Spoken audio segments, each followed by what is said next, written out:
So former first-round pick Mike Hughes was supposed to be the Minnesota Vikings cornerback one this year. Xavier Rhodes gone, Trey Wayne's gone, Mac Alexander gone. Oh, Mike Hughes and Holton Hill, the veterans, the third-year veterans, supposed to be those dudes, right?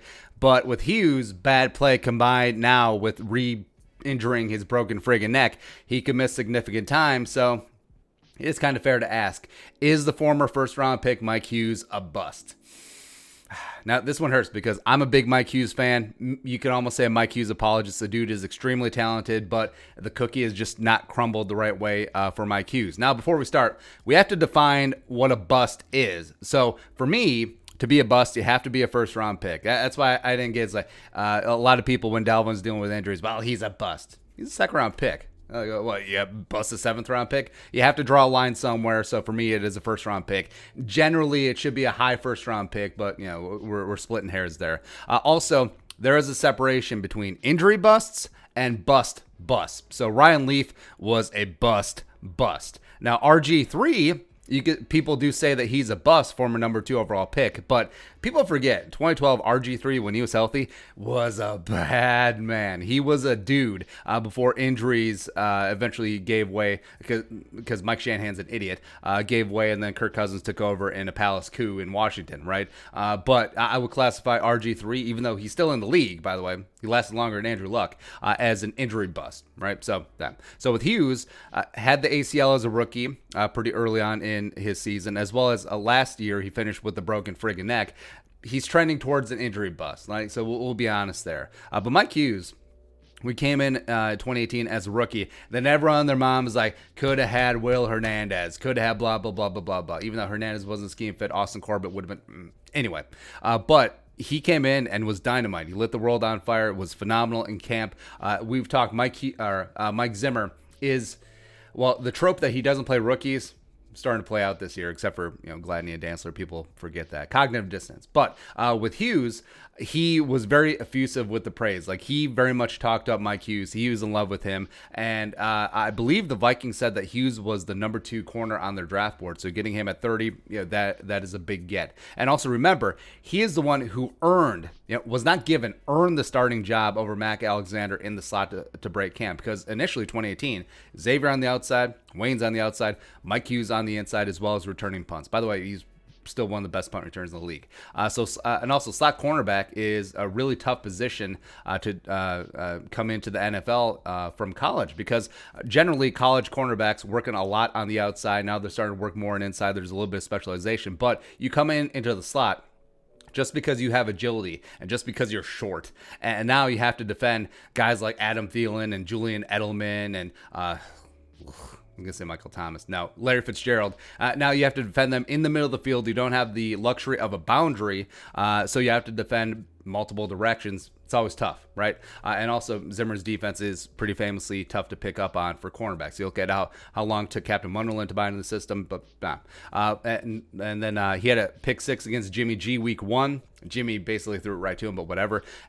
Did have a decent rookie year going for him, and then he tore his ACL. Made it back in 2019. Now, was not 100%. Less than a year removed from ACLs. I think Vikings fans, we are sort of tarnished by, it's like, well, Adrian tore an ACL late in the season. I think it was week 14 or 15 at Washington, and then he ran for 2,000 yards. So obviously every ACL must be like that. Shut up. Not all ACLs are the same, and Adrian Peterson is a physical freak. But he wasn't 100%. Less than a year removed from that ACL. No OTAs, no training camp. It was just like well, here you go. Good luck. And he did not have a good year. Was punctuated when he died against Dallas when he was targeted 17 times, gave up 11 catches, a $154, and a touchdown, mainly on Amari Cooper. Like, that was just not great. Like, the Vikings won, but that was not great. Also, remember last year was the first time that Mike Hughes has been in the same defense for a consecutive season since high school. All right, so that does need to be brought up. 2014, he was in high school. 2015, he was at UNC before he was dismissed with MJ Stewart. 2016, Garden City Community College. 2017, National Champions, University of Central Florida. And then 2018, he was on the Vikings. So that does factor in. Even though cornerback is like, hey, cover that guy. There is a lot of schemes. There is a lot of nuance. There's a lot of verbiage. There's a lot of technique that goes into changing a defense. So 2020, everyone's like, all right, so this is going to be it. And then the first 2 games, Hughes has been bad. He's been bad as Holton Hill.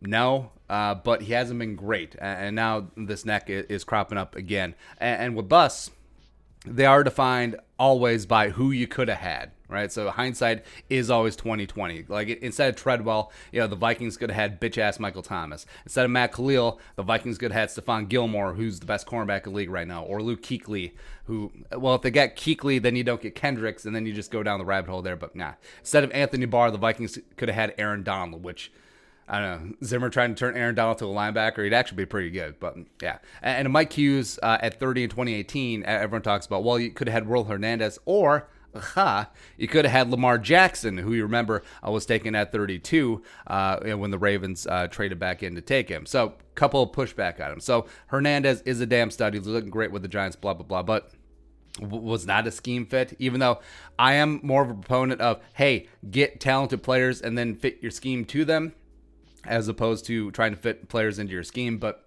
neither here nor there. Also, if the Vikings took a guard, Will Hernandez, at 30, it's pretty unlikely that they take Brian O'Neill at 62, because you tried to convince Mike Zimmer and Rick Spielman to go back-to-back on offensive line. Okay, so you're trading off a good guard for a guy who has the potential to become the best right tackle in the NFL for a number of years. I'll take the tackle. It's a more important position, right? Jackson obviously would have loved it, but remember, that was the offseason where the Vikings signed up Kirk Cousins to the record-setting deal. Lamar Jackson would have been fun. He would have been the most popular guy in town, of course, being the backup quarterback. He's always the most popular guy. But frankly, I think Kirk would have had him traded. Because, I mean, Kirk can't even handle the smoke of Kyle Sluter just looking good in some preseason games. You try holding down Lamar Jackson, who is now the NFL MVP. Okay, so yeah, I think Lamar Jackson would have been traded a long time ago. So, getting back to Hughes, I do think that his career might be in trouble. Necks are no joke. And you never meet a guy who used to have a bad neck or a bad back or a not going to go down that road. But, I mean, neck issues are a serious deal, especially for defenders. So if this could conceivably be the end of his season, it might be the end of his career, which is unfortunate. I mean, the kid is super talented. Go back and watch some of his UCF tape and read some of the scouting reports. Kid was a stud. He was a baller, and a lot of potential that is going to be derailed by injuries, which is unfortunate. And right now, I don't consider Hughes a injury bust. Starting to shape up that way, unfortunately. But your thoughts, Mike Hughes, is he a bust? Let us know your thoughts in the comment section below. Subscribe for daily Vikings takes. Want to support that work, pull some of the Venmo. But until next time, Skull, production value.